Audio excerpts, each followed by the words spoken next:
IVM। Good morning, सलाम, नमस्ते। मैं हूँ राजीव मिश्रा और आप हमारे खेल नीति प्लेटफॉर्म पर सुन रहे हैं और देख रहे हैं मुझे। आज अगर हम कुछ अपने शो को मुगलिया अंदाज में शुरू करें और बहुत पुराने टाइम में लेके जाएं और किसी को इंट्रोड्यूस करना हो तो शायद कुछ लाइनें आपके जहन में आएगी कि बाअदब, बामुलाहिजा, होशियार, खबरदार हमारे साथ जुड़ रहे हैं यारों के यार निखिल चोपड़ा, जो इस समय आईपीएल में कमेंट्री कर रहे हैं, आईपीएल के चश्मदीद गवाह हैं। और साथ ही अगर हम उनकी क्रिकेटिंग करियर की बात करें तो उनकी कंजूसी भरी गेंदबाजी वनडे क्रिकेट में बहुत मशहूर थी और दिल्ली की भाषा में बात करें तो बहुत चोर गेंदबाजी करते थे, जहां पर चौके और छक्के उनको बहुत कम पड़ते थे। तो निखिल चोपड़ा हमारे साथ हैं, आईपीएल की तमाम अंदर की बातें लेकर, ड्रेसिंग रूम की तमाम जो तस्वीरें होती हैं वो आपके साथ साझा करेंगे। साथ ही मैदान पर जो वो देख रहे हैं वो हम लोग नहीं देख पाते हैं, आज उसके बारे में भी डिटेल में बात करेंगे। निखिल भाई, बहुत बहुत स्वागत है आपका हमारे आईवीएम पॉडकास्ट के प्लेटफॉर्म खेल नीति पर। और मुझे लग रहा है आपको बहुत मजा आने वाला है यहाँ पे, क्योंकि कमेंट्री में तो बड़ा कम टाइम मिलता है बातचीत करने का। यहाँ आपके पास फुल ऑन टाइम है कि आप पूरा एक्सप्लेन करें जो कुछ भी आप मैदान पे देख रहे हैं। जी, बहुत बहुत शुक्रिया राजीव भाई। मैं भी बहुत एक्साइटेड हूँ कि पॉडकास्ट पे मेरी आवाज और लोगों तक वो चीजें पहुंचा सकूं जो कई बार वो चीजें जो बहुत सी चीजें समझ नहीं पाते या वो बहुत सी चीजें उनके पास पहुंच नहीं पाती। क्योंकि फर्क ये है कि जब आप गेम देखते हैं तो हर गेम का जो होता है उसके पीछे पिछले ओवर में क्या हुआ उसका बहुत बड़ा कारण होता है, जो अगले ओवर में होने वाला है या अगली गेंद पे होने वाला है।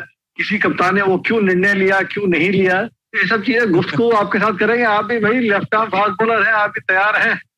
बिल्कुल। और निखिल भाई, क्योंकि खेल नीति के बारे में थोड़ा सा इंट्रोडक्शन मैं आपको दे दूं तो निखिल भाई, जहां से चर्चा रुकी थी, टेक्निकल प्रॉब्लम जैसे कि थंडरस्टॉर्म आया अहमदाबाद के मैदान पर, मुझे लग रहा है कुछ ऐसे ही थंडरस्टॉर्म आ गया था मेरे घर पे भी, क्योंकि थोड़ी देर के लिए इंटरनेट कनेक्शन रुका। लेकिन थंडरस्टॉर्म ने यहाँ तो शो रोक दिया, लेकिन वहां शो विराट कोहली के पक्ष में कर दिया। ड्यू फैक्टर चला गया और अचानक मैच की तस्वीर पूरी बदल गई।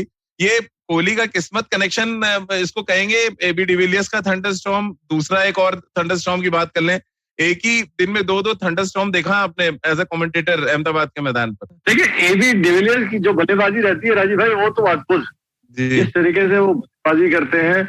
और कल भी जिस तरीके से उन्होंने आखिरी ओवर में 23 बनाए तो वो गेम चेंजिंग मोमेंट था। आप देखते हैं कि आखिरी ओवर में जहां बाकी सब बल्लेबाज इतनी अच्छी तरीके से उस पिच पे बल्लेबाजी नहीं कर पा रहे, बड़ा मैदान है, ये इंसान मुझे लगता है एक वो स्प्लिट सेकंड ना गेंद को पहले देख लेते हैं, तभी इतनी जल्दी पोजीशन में आ जाते हैं। 23 रन आखिरी ओवर में, और वहां से वो मुकाबला फिर पीछे नहीं देखा। और मुझे लगता है कि विराट कोहली की किस्मत की आपने बात की, मजे की बात देखिए, कल मुकाबला आरसीबी जीती है और लेकिन विराट कोहली का बल्ला शांत रहा है। तो जब उनका बल्ला शांत है फिर भी अगर आरसीबी जीत रही है तो पता चलता है कि टीम की गहराई कितनी है। उनका बल्ला बोलने लगेगा तो फिर और आसान हो जाएगा उनको जीतने के लिए। लेकिन एक बतौर कप्तान के लिए और एक एक्स फैक्टर प्लेयर, एक चैंपियन प्लेयर के लिए उनको खुद वापस ड्रेसिंग रूम में जाके ये महसूस होगा कि आज अगर मेरा बल्ला शांत भी रहा है लेकिन हमारी टीम फिर भी जीती, और 2 इंपॉर्टेंट पॉइंट्स उन्होंने पॉइंट्स टेबल पे दर्ज किया और आगे निकल गए। बिल्कुल। लेकिन एक जो हैरानी होती है अगर हम 2 कप्तानों की बात करें यहाँ पे, क्योंकि आप लीड कर रहे होते हैं निखिल भाई और आप ज्यादा नजदीक से देख रहे हैं, क्योंकि हम सब जो चीजें देखते हैं वो बीच में एड्स आती हैं और तमाम चीजें होती हैं वो रुक जाती हैं, बट आप जो देख पा रहे हैं एज ए कैप्टन, आपको लग रहा है ऋषभ पंत बहुत गलतियां कर रहे हैं जिसका खामियाजा दिल्ली कैपिटल्स उठा रही है? पिछला मैच सुपर ओवर में वो जीत गए, किस्मत थी उनके साथ। आज किस्मत विराट कोहली के साथ थी, गलतियां फिर सेम हुई वैसी, लेकिन इस बार जो है बाजी हाथ से निकल गई दिल्ली कैपिटल्स के। कैसे आप देख रहे हैं ऋषभ पंत की कप्तानी को? ये एज ए, क्योंकि आप दिल्ली से खेले भी हैं और दिल्ली से ऋषभ पंत आते भी हैं, तो ये भी एक कनेक्शन है कि ज्यादा बेहतर तरीके से आप बता सकते हैं ऋषभ पंत क्या कुछ गलतियां कर रहे हैं। देखिए राजीव, गलतियां मैं नहीं कहूंगा, युवा कप्तान है, पर उसमें कई बारी क्या होता है कि कितनी बारी वो निर्णय खुद ले रहे हैं। क्योंकि आप देखते हैं कि रिकी पॉन्टिंग अगर डगआउट में बैठे हैं तो उनका कितना बड़ा इन्फ्लुएंस रहता है बतौर कोच, अगर वो निर्णय ले रहे हैं, या मैदान के बीच में ऋषभ पंत निर्णय ले रहे हैं। मैं मानता हूँ युवा कप्तान है, अभी सीख रहे हैं। बहुत से लोगों को सवाल में दिमाग में यही सवाल चल रहा होगा, अरे भाई वो लास्ट ओवर मार्कस स्टोइनिस से क्यों करवाया, क्या वो गलत से जो है वो गलत बैठ गई? देखिए अगर आप उनको देखेंगे बल्लेबाजी करते हुए एबी डिविलियर्स को, तो उनकी सोच यही उस समय थी कि मैं अपने प्रमुख गेंदबाजों से गेंदबाजी करा लूं, उनको विकेट आउट करने के लिए। अगर उस टाइम पे एबी डिविलियर्स आउट हो जाते तो इतने रन भी नहीं बनते। और एक बार एबी डिविलियर्स राजीव सेट हो जाता है, आपको भी पता है, तो दुनिया का कोई भी गेंदबाज तो उसके लिए आखिरी ओवर डालने के लिए बड़ा मुश्किल होता है। डेल स्टेन वाला याद है ना, उनको मैदान के चारों तरफ दिखाया था। तो वो एक पट है। मैं मानता हूं कि उस समय वो निर्णय सही था कि उन्होंने कि अपने मेन बॉलर से बॉलिंग कराई, कि उनको आउट करने की सोच थी। T20 में बतौर गेंदबाज ना आप तभी बच सकते हैं जब सामने वाला बैट्समैन आउट हो जाए। आप बच के नहीं निकल सकते, क्योंकि बतौर टीम आपने अगर अपना ओवर निकाल दिया, आने वाले अगले ओवर में एक तो बहुत जरूरी है कि आप अपना काम करें। एक गेंदबाज को 24 गेंदें मिलती है, उसमें वो विकेट निकालने के लिए देखें, तभी कहीं कुछ जाके आपको फायदा होगा। तो वापस उसी ट्रैक पे आ जाते हैं जो हम बात कर रहे थे ऋषभ पंत की कप्तानी और विराट कोहली की कप्तानी पे। और शायद ये कैलकुलेशन ही है निखिल भाई की जो चीजें आप कैलकुलेट नहीं कर पाते, और अच्छा कप्तान वही है जो कैलकुलेट कर ले। अब कल का जो एग्जाम्पल अगर हम देखें, यजुवेंद्र चहल ने 2 ओवर में 10 रन दिए हैं, लेकिन उनको बॉलिंग नहीं कराई विराट ने, क्योंकि सामने 2 लेफ्ट हैंडर्स थे। ठीक उसी तरह से वॉशिंगटन सुंदर को उन्होंने 4 ओवर कराए, जो आमतौर पे वो उनके कोटे नहीं कराते। तो ये बड़ा फर्क डाल देता है जब आप एज अ कैप्टन कैलकुलेशन आप मिस करते हैं, और 2 बार से कैलकुलेशन तो मिस हो ही रही है कहीं ना कहीं दिल्ली कैपिटल से। ठीक है, मैं कैलकुलेशन नहीं कहूंगा, मैं तो कहूंगा कि बड़ी आक्रामक सोच के साथ उन्होंने कप्तानी की, कि वो अपने मेन बॉलर से बॉलिंग कराए और एबी डिविलियर्स को आउट करने को देखे। उस समय कोई भी गेंदबाजी कर रहा होता तो आखिरी ओवर में तो दिक्कतें होती। आपकी सिर्फ बतौर कप्तान ये है कि जिस तरीके से बहुत बारी हमने देखा कि आईपीएल में कप्तान होते हैं कि अगर कोई नया बैट्समैन आता तो वो अपने एक पार्ट टाइम गेंदबाज का 1 ओवर निकाल देते हैं कि 1 ओवर निकल गया। बट एबी डिविलियर्स जैसा सामने खिलाड़ी, एक्स फैक्टर वाला खिलाड़ी होता है राजीव भाई, तो उसको आपने आउट करने को ही देखना होता है। युवा कप्तान है, अभी तो बहुत कुछ सीखेंगे। ये बड़ा हैरानगी वाला होता है। मुझे लग रहा है कहीं ना कहीं थोड़ा सा वो शायद दबाव महसूस कर रहे हैं कि उन्होंने 50 रन की नाबाद पारी खेली, लेकिन उस इनिंग्स में एक भी छक्का नहीं देखा राजीव भाई जी। तो वो मैं कह रहा हूं कि वहां पे वो थोड़ा सा गियर बदल सकते थे कि उस समय कौन से बॉलर को उनको टारगेट करना है, वो जरूरी है। पर जिम्मेदारी के साथ बल्लेबाजी कर रहे हैं। सिमरन हेटमायर ने एक अच्छी इनिंग खेली, तो दिल्ली कैपिटल्स के लिए भी काफी सारे पॉजिटिव्स थे कि उन्होंने भी 50 रन की एक नाबाद पारी खेली। पर हैरानगी ये है कि 2 सेट बल्लेबाज और 50 से अधिक रन बनाने के बाद 1 रन से टीम हार जाती है। क्या आपको आईपीएल में या किसी भी फॉर्मेट में बहुत कम देखने को मिलेगा। बिल्कुल। और निखिल भाई इसी बात पे मैं आगे अगर कंटिन्यू करूं, ये बात ऋषभ पंत देख रहे थे कि ज्यादा अच्छा स्ट्राइक कर रहे हैं सिमरन हेटमायर, और 200 से ज्यादा के स्ट्राइक रेट से वो बैटिंग कर रहे थे। तो अगर वो जो 2 रन भागे थे, अगर वो 1 रन लेते तो शायद ज्यादा बेहतर होता। एज अ कैप्टन ये डिसीजन ले सकते थे कि स्ट्राइक जो है सिमरन हेटमायर ने, क्योंकि 2 जो फुल टॉस बॉलें मिस हुई है, हो सकता है वो हेटमायर बाहर मार देते दोनों गेंद। राजीव भाई आप ऐसे सोच सकते हैं, लेकिन हमेशा ना आसान होता है खेल के बाद। आपको भी पता है कि हम लोग कह सकते हैं कि अगर उस समय 1 रन रहते तो ज्यादा गेंदें वो खेलते सिमरन हेटमायर। क्या पता कि अगर सिमरन हेटमायर आउट हो जाते फिर कि वो 1 रन क्यों भागे, ऋषभ पंत से बेहतर बल्लेबाज कौन है। क्योंकि हेटमायर ने इससे पहले कोई भी ऐसी बड़ी इनिंग खेली नहीं आईपीएल में। कम से कम ऋषभ पंत का बल्ला बोल रहा था, कुछ समय उन्होंने क्रीज से बिताया पिछले कुछ मैचेस में। तो हमेशा हम लोग बात करते हैं ना, जो लोग नहीं समझ पाते कि भाई उस समय ये होता तो ये ऐसे हो सकता है। तो हाइंडसाइड में क्रिकेट और खेल हमेशा आसान रहता है, ये आपको भी पता है। तो कहते हैं ना, चाय की चुस्की लेके मजे लेके बात करते रहते हैं, अरे उसको 2 बॉलें और मिल जाती तो ये हो जाता। ये खेल है, उस time heat of the moment में आपको निर्णय लेना होता है। एड्रेनलिन चल रहा होता तो बड़ी दिक्कत होती है आपको। तो क्या आपको लग रहा है विराट कोहली का एक्सपीरियंस ज्यादा भारी पड़ गया है दिल्ली कैपिटल्स पे, जिस तरह की कप्तानी उन्होंने की, जो बॉलिंग चेंजेस किए, और जिस तरह से वॉशिंगटन सुंदर का उन्होंने इस्तेमाल किया, क्योंकि उनको पता था थंडरस्टॉर्म आया है, बहुत ज्यादा ड्यू फैक्टर नहीं है, तो आप वॉशिंगटन सुंदर से गेंदबाजी करा के मैच को निकाल ले जाए, और 2 लेफ्ट हैंडर सामने थे। देखिए वॉशिंगटन सुंदर इस समय अपने करियर के एक अच्छे दौर से गुजर रहे हैं। सामने 2 लेफ्ट हैंडर्स हैं, जिस तरीके से वो गेंदबाजी करते हैं, हाई आर्म एक्शन है, अतिरिक्त उनको उछाल मिल रहा था। तो मैं कहूंगा कि उनके 4 ओवर तो फर्क डालते ही है, लेकिन जिस तरीके से मोहम्मद सिराज गेंदबाजी कर रहा है, आप उनको देखें इंडिया खेलने से पहले और इंडिया खेलने के बाद, वो नीली जर्सी पहनने के बाद वो जब दौड़ के आ भी रहे हैं, उनमें वो ऊर्जा नजर आ रही है जी, अतिरिक्त ऊर्जा की वो दम से डालेंगे। एक वो कॉन्फिडेंस, एक वो सेल्फ बिलीफ नजर आ रहा है कि कोई भी बल्लेबाज सामने हो, मैं उनको आउट कर दूंगा या उनको रन नहीं बनाने दूंगा। उन्होंने कल ये बात भी कही कि मेरे दिमाग में ना सिर्फ एक ही सोच थी कि मैंने अपने यॉर्कर सही जगह पर डालने हैं, और उस कॉन्फिडेंस से डाला।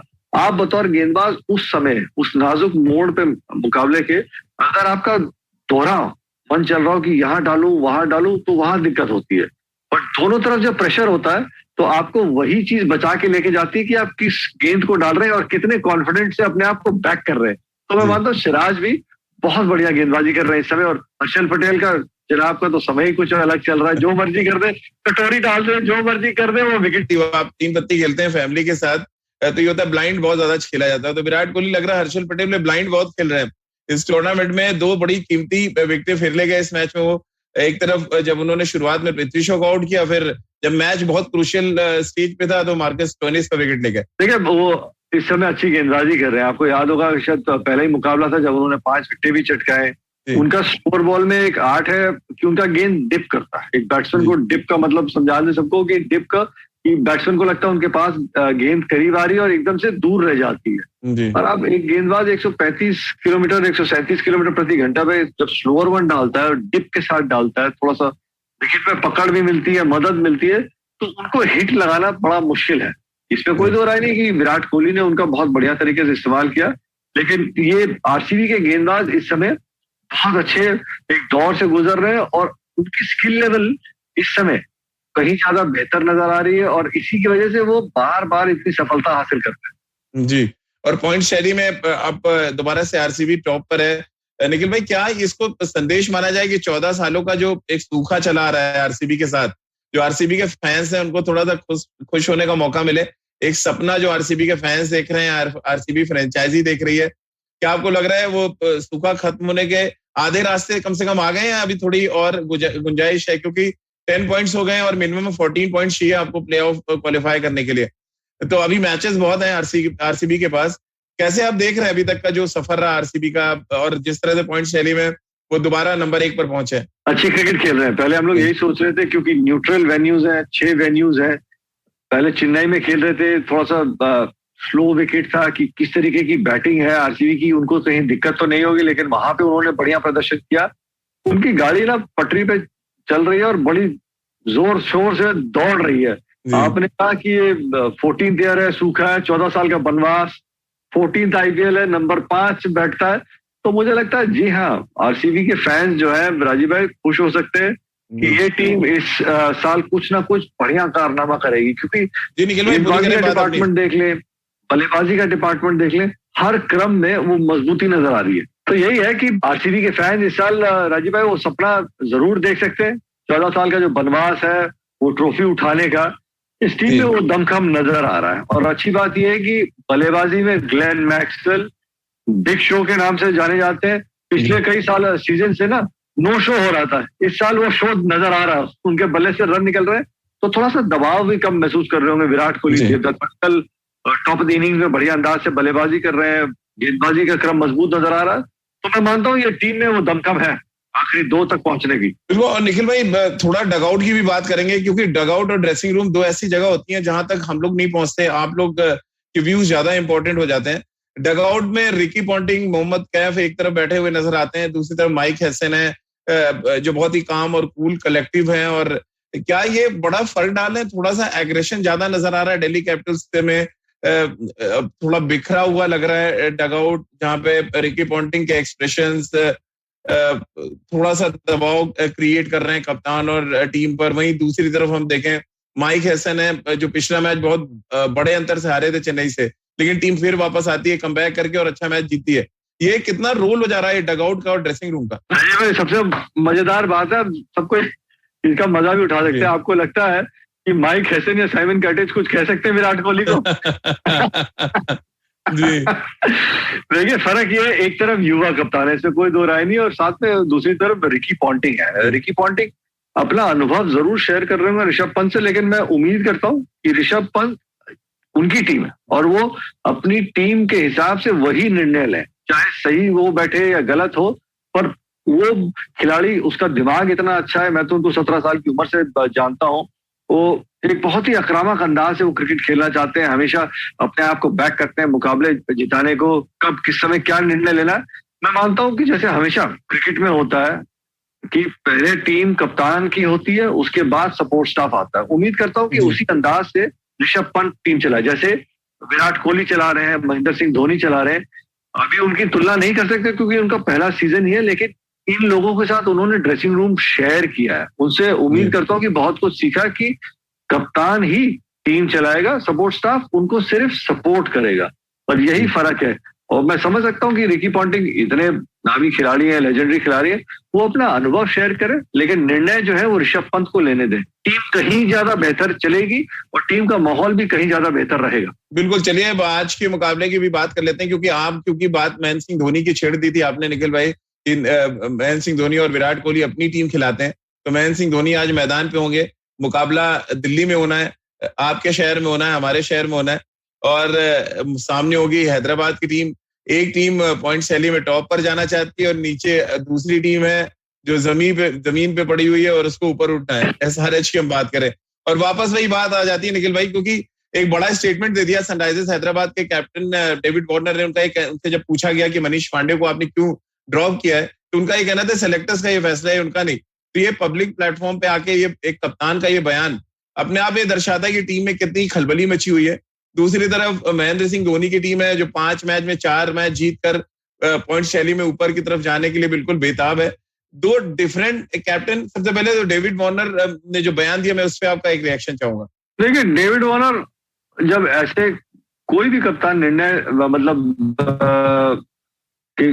पब्लिक प्लेटफॉर्म जाके बोलना जी निर्णय लेते हैं कि वो उनका निर्णय है या सिलेक्टर का, तो ये मुझे लगता है कि अपनी जगह बचा रहे हैं, अपनी कुर्सी बचा रहे हैं। क्योंकि पब्लिक प्लेटफॉर्म पे आके बतौर कप्तान ये थोड़ी ना कह सकता है कि सिलेक्टर्स ने, आईपीएल में कौन से सिलेक्टर आपको बतौर कप्तान ये निर्णय लेना चाहिए कि भाई वो इंडिया का प्लेयर है, कई बारी ऊपर नीचे उतार चढ़ाव हो जाते हैं, उनका बहुत ही अनुभव है, वो मुकाबले आपको जिताएंगे, और आप अपने प्लेयर को बैक कीजिए। आप ऐसे पब्लिक प्लेटफॉर्म में आके किसी भी खिलाड़ी के लिए नहीं बोल सकते, अपनी टीम के खिलाफ नहीं बोल सकते। आप कप्तान है, आप लीडर है, सही हो गलत हो आप बोले नहीं जी मेरा निर्णय था, हमने उनको एक मैच के लिए रेस्ट किया था ताकि वो सोच सके, गेम को थोड़ा बाहर से देख सके, या उनको खिलाते रहते बोले नहीं मेरे को उनकी कला में पूरी तरीके से भरोसा है। क्योंकि आपके पास जो रिप्लेसमेंट के विकल्प भी हैं, वो कौन से ऐसे खिलाड़ी जो आपको मुकाबले जिता रहे हैं। आपको बड़े मजेदार एक किस्सा बताता हूँ। ऋतुराज गायकवाड़ जब रन नहीं बना रहे थे तो महेंद्र सिंह धोनी उनको पूरी तरीके से बैक कर रहे थे, उनकी कला को बैक कर रहे थे। आज उनको देखिए बल्लेबाजी वो करने आते हैं, वो निडर खिलाड़ी खेल रहा है, तो उनको पता है कि बतौर कप्तान कि मेरा कैप्टन जो है मुझे पूरी तरीके से बैक करेगा। तो एक युवा खिलाड़ी के मन से ना वो डर निकल जाता है कि मैंने अपने 30-35 रन बना के अपनी जगह बचानी है। अब वो खेलता है कि मैंने अपना ऐसा योगदान करना है कि मैं मुकाबले जिता सकूं। अब डेविड वार्नर एक तरफ, आपने मनीष पांडे को जो भारत के खिलाड़ी रह चुके हैं और बढ़िया प्रदर्शन कर रहे हैं, आपने उनको बाहर कर दिया, पब्लिक प्लेटफॉर्म में आके बोल दिया नहीं जी मेरा निर्णय नहीं था, तो चयन करता और सपोर्ट स्टाफ टीम चला रहे हैं। तो भाई डेविड वार्नर से अच्छा तो केन विलियमसन को आप कप्तान बना दीजिए, वो कहीं बेहतर एक कप्तान रहेंगे। तो कहीं ऐसा तो नहीं आपके साथी जो है कमेंट्री करते हैं वीवीएस लक्ष्मण, वो इन्फ्यूज ज्यादा अपना असर दिखा रहे हैं निखिल भाई, और सीधा इशारा मुझे लग रहा है वीवीएस लक्ष्मण और मुरलीधरन की तरफ था उनका। वीवीएस लक्ष्मण राजीव भाई जो वो आदमी है ना, वो गौ आदमी है, वो टीम हिट के ही सारे फैसले करेंगे। मैं मानता हूं ये फैसला अगर उन्होंने लिया होता तो वो सामने आके कहते कि हम लोगों ने यही फैसला किया है टीम के फेवर के लिए, कि at the end of the day कि हम चाहते हैं कि वो एक आधा गेम रेस्ट कर ले। लेकिन ये निर्णय मैं बता सकता हूँ वीवीएस लक्ष्मण का नहीं है। अगर उन्होंने लिया होता तो वो आके सामने से बोलते। वो शख्स जो है ना पीठ पीछे कुछ नहीं करता, वो गऊ आदमी है, वो मतलब बिल्कुल पानी की तरह साफ रहते हैं, बिल्कुल ट्रांसपेरेंट। तो ये मैं कहता हूँ कि डेविड वार्नर बतौर कप्तान अपनी टीम को कहीं ज्यादा बेहतर तरीके से चलाने को देखे, क्योंकि बहुत जरूरी है कि आप जो फैसले लेते हैं बतौर कप्तान, आप सिर्फ 11 के लिए नहीं ले रहे, आपके पास जो बाकी के 14 बैठे हैं ना, जो यंगस्टर्स, आप जो फैसला लेते हैं तो वो एक बड़ा साइलेंट मैसेज भी जाता है आपके ड्रेसिंग रूम में। ड्रेसिंग रूम अगर आपका कॉन्फिडेंट नहीं रहेगा तो आपकी दिक्कतें रहेंगी, क्योंकि फिर आने वाले खिलाड़ी ने भी तो खेलना है कि अरे भाई 30-40 रन बना के यहाँ पे अगर आप मैच नहीं जिताते तो आप बाहर बैठ जाओगे। या आपका क्या, किस तरीके से आपको कैप्टन बैक कर रहा है, तो वो आप इनसिक्योरिटी किसी भी टीम में नहीं चाहते। और सनराइजर्स हैदराबाद के साथ निखिल भाई परेशानी ये है कि एक मैच और हारे तो फिर उनको हर मैच जीतना पड़ेगा। प्लेऑफ का जो अगर जानने तक के सफर की हम बात करें, कितना इम्पोर्टेंट देख रहे हैं आप आज चेन्नई के खिलाफ ये मुकाबला। और थोड़ा पॉजिटिव बात भी कर ले सनराइजर्स हैदराबाद की कि 8 मैचेस उन्होंने दिल्ली में खेले हैं, जिनमें 6 मुकाबले वो जीते हैं।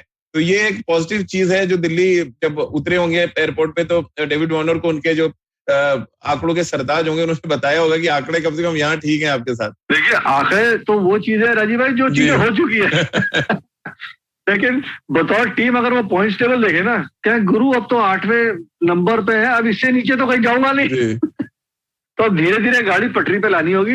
वो ऑलरेडी डेंजर जोन में चल रहे हैं और बहुत बड़ा कारण ये भी है कि आप जो पहले टीम कॉम्बिनेशन खिला रहे थे वो सही नहीं बैठ रही थी। जीत पहले कहाँ से स्टार्ट होती है? जब आप टीम कॉम्बिनेशन खिलाते हैं, अपने खिलाड़ियों को बैक करते हैं।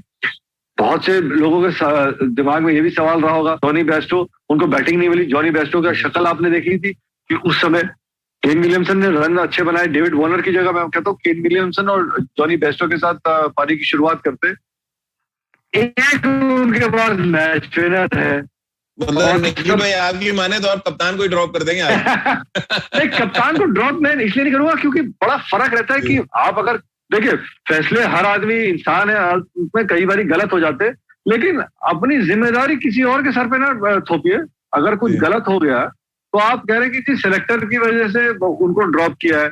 अगर जीत जाते वो फैसला सही होता तो ये जो सारा जो क्रेडिट है डेविड वार्नर अपने सर पे ले लेते। तो इस किस्म के खिलाड़ी मैं पसंद नहीं करता। मैं चाहता हूं कि वो टीम अच्छे से चलाए और यंगस्टर्स के अंदर कॉन्फिडेंस फूके, क्योंकि सारी की सारी जिम्मेदारी जो है अब मुझे लगता है कि जॉनी बेस्टो, केन विलियमसन और अब राशिद खान, उन्होंने बाकी भारतीय खिलाड़ियों में वो कॉन्फिडेंस वो डाल ही नहीं पा रहे। मैं समझ सकता हूँ कि उनका भी सोच ये होगा कि जो यंग खिलाड़ी है, भारतीय खिलाड़ी, वो भी प्रदर्शन नहीं कर पा रहे, लेकिन बहुत जरूरी है आप पता करें भाई टीम तो एक ही है, क्यों नहीं कर पा रहे?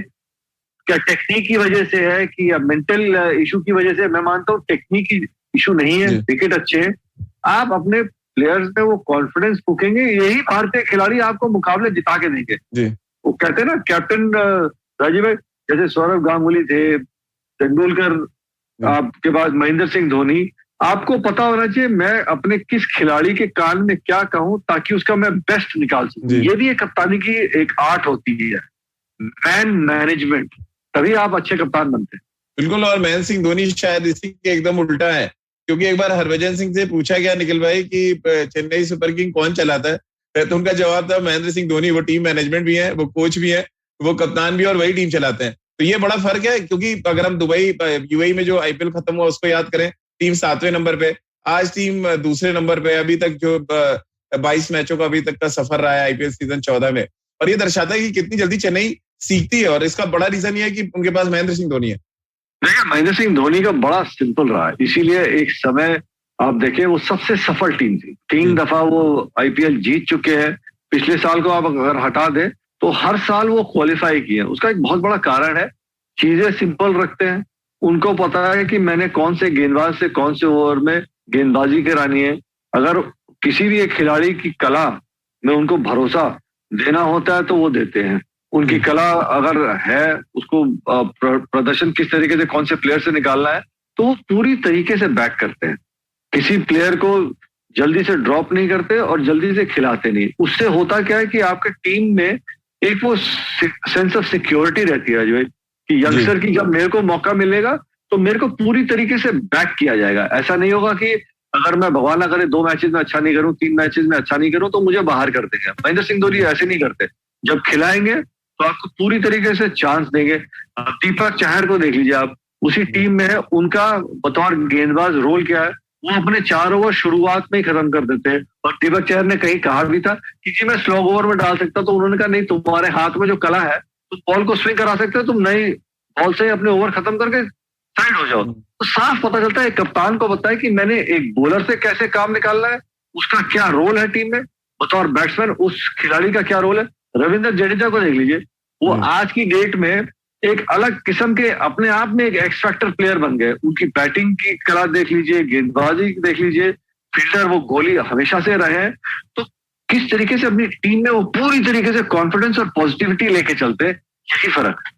बिल्कुल। और राशिद खान का सही तरीके से आपको लगता है निखिल भाई यूज भी नहीं कर पा रहे डेविड वार्नर। अभी तक जो 5 मैचेस खेली है सनराइजर्स हैदराबाद, हमने किसी भी मैच में नहीं देखा कि राशिद खान ने आके पावर प्ले में बॉल डाली हो।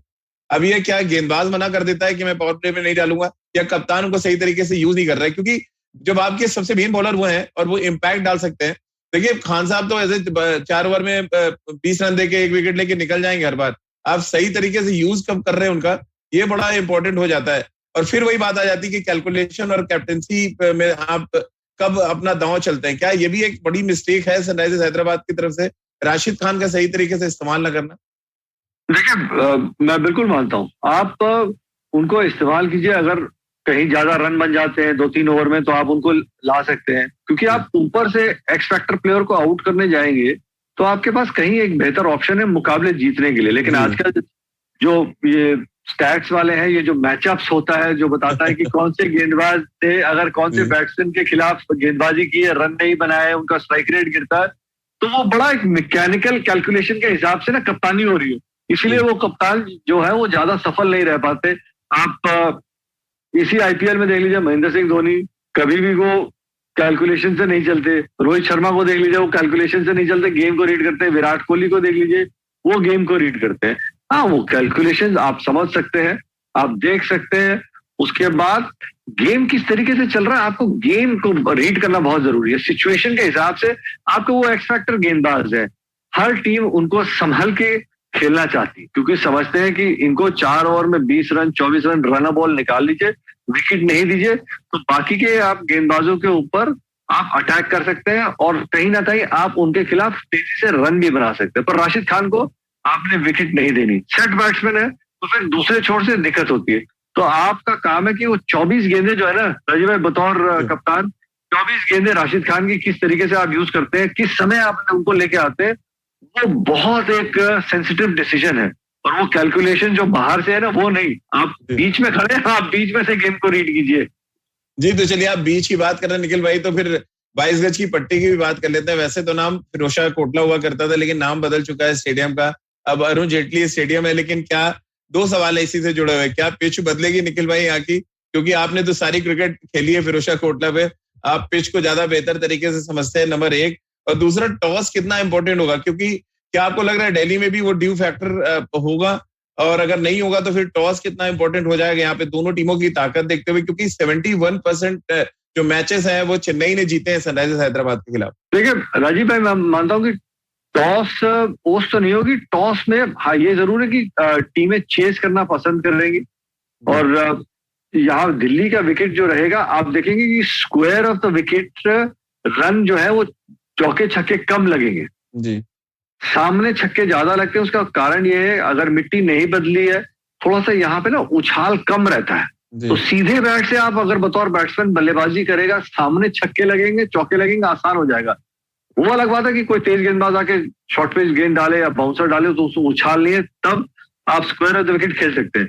लेकिन बतौर स्पिनर आपको जो वैल्यू फॉर शॉट्स मिलेंगे स्पिन के खिलाफ, या बतौर बैट्समैन जब आप गियर बदल के बैटिंग करना चाह रहे हैं, कि जितना वी में खेलेंगे उतना आपको सफलता यहाँ दिल्ली की विकेट में मिलेगी। जी, एक और अंतिम सवाल निखिल भाई, कि मोइन अली अब फिट हो चुके हैं, और क्योंकि हम दिल्ली की पिच की बात करें, थोड़ा स्पिन फ्रेंडली भी रहती है जो हमने देखा है, और आप कह रहे हैं ड्यू फैक्टर नहीं है। क्या आप उनको प्लेइंग 11 में दोबारा देख रहे हैं? जिस तरह कंट्रीब्यूशन उन्होंने नंबर 3 पे दिया है, और थोड़ा आउट ऑफ फॉर्म लगे सुरेश रैना नंबर 4 पे, शॉर्ट पिच गेंदबाजी से उनको घेरा भी किया है।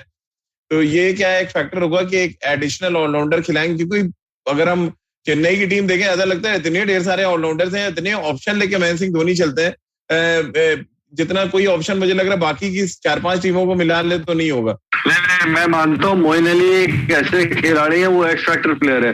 जो उस खिलाड़ी का ड्यू है ना, वो राजीव भाई उनको मुझे लगता है इस साल मिलेगा। वो बॉलिंग करते उनके हाथ से गेंद बहुत अच्छा निकलता है, जितना घुमा उनकी गेंद है वो वाकई काबिले तारीफ है। तो मैं तो देखता हूँ अगर फिट है तो वो एक अहम हिस्सा होगा पूरे सीजन के लिए। आप देखेंगे कि 3 नंबर पे आके वो ताबड़तोड़ अंदाज से बल्लेबाजी करेंगे। तो आज का दांव किस पर होगा निखिल भाई? दिल क्या कहता है, दिमाग क्या कहता है, दोनों ही बता दें। मुझे फर्क क्यों जी, लेकिन दिल और दिमाग दोनों जो है ना, वो कहते हैं, हम लोग मजाक करते रहे आपस में, येलो यानी कि yellow love only Chennai. Hyderabad जरूर कुछ अलग अद्भुत कर सकते हैं, जॉनी वेस्टो या केन विलियमसन या डेविड वार्नर कुछ अद्भुत कर दे, बट यार चेन्नई की टीम महेंद्र सिंह धोनी आप समझ लीजिए 11 नहीं 14, क्योंकि चाचा चौधरी का दिमाग रखते हैं, वो फंसा के रखेंगे गेम। तो मैं मानता हूँ चेन्नई का पलड़ा भारी है। बिल्कुल। और गैंग्स ऑफ वासेपुर का अगर डायलॉग याद करें तो शायद सनराइजर्स के फैंस यही कह रहे होंगे कि इनसे ना हो पाएगा। अब ये देखना है कि डेविड वार्नर इस डायलॉग को किस तरह से बदलते हैं और धोनी के दिमाग के सामने, धोनी के कॉम्बिनेशन के सामने हैदराबाद क्या कुछ नया लेके आती है, ये भी सबकी नजरें इस पर टिकी होंगी। लेकिन भाई बहुत बहुत शुक्रिया खेल नीति पर हमारे साथ जुड़ने के लिए। खेल नीति पर आप भी हमारे साथ रोज जुड़ सकते हैं 9:15 पर, सिर्फ IVM यूट्यूब और IVM फेसबुक पेज पर। इसके अलावा आप मेरे साथ भी जुड़ सकते हैं, निखिल भाई का भी मैं ट्विटर हैंडल बहुत जल्दी आपके साथ शेयर करूंगा, आप अपने सवाल उनको भेज सकते हैं। आप मुझे सवाल भेज सकते हैं ट्विटर और इंस्टा पे @राजीव मिश्र। और इसके अलावा आप सुन सकते हैं खेल नीति का हर एपिसोड IVM ऐप पर और IVMpodcast.com पर। इसके अलावा गाना, स्पॉटिफाई, सावन, गूगल पॉडकास्ट या अन्य IVM पॉडकास्ट पर भी आप लगातार खेल नीति के हमारे हर एपिसोड को सुन सकते हैं। तो हमारे तमाम दर्शक श्रोताओं का बहुत बहुत शुक्रिया। और निखिल भाई के साथ लगातार हम जो IPL की अंदर की बातें हैं वो आपको लगातार बताते रहेंगे। मैदान पे क्या कुछ हुआ जो आप नहीं देख पाए, उससे भी आपको लगातार रूबरू कराते रहेंगे। तो आपका बहुत बहुत शुक्रिया हमारे साथ जुड़ने के लिए।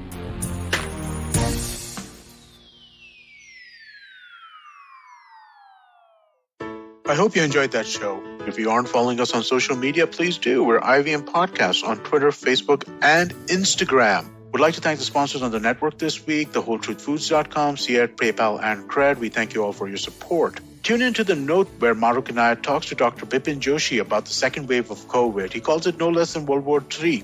On The Habit Coach, Ashton was joined by Yoshita Dave, who's a sex educator and intimacy coach. On Paisa Vaisa, Anupam Gupta was joined by Amit Thakkar and Hiral Jain of Market Pulse Technologies, and they talked about trading in Indian markets. All Things Policy by the Takshashila Institute had on board Mihir Mahajan and Pranay Kotastane to talk about the recent changes in the Indian intellectual property front. You should definitely check out the Cyrus Says episode with Ace casting director Mukesh Chabra. They discussed some of his best work. We also had Ira Mukhoti, who has authored various books on history and mythology from a female gaze. The IPL season's in full swing, and we have Edges and Sledges in English and Khel Niti in Hindi if you want to check out cricket content. Really, really great conversations on both of those shows. Do check those out. And with that, I hope to see you again next week. पेश खिदमत है आपकी शान में हमारे अंजुमन से। Hi, I am Sadaf. And I'm Arshit. खाने का इतिहास, इकोनॉमिक्स, पॉलिसी, साइकोलॉजी सब है मेन्यू पे। Only on the Nankali podcast every Wednesday, सिर्फ IVM podcast ऐप या वेबसाइट पर, या फिर जहां से भी आप अपने पॉडकास्ट सुनते हो।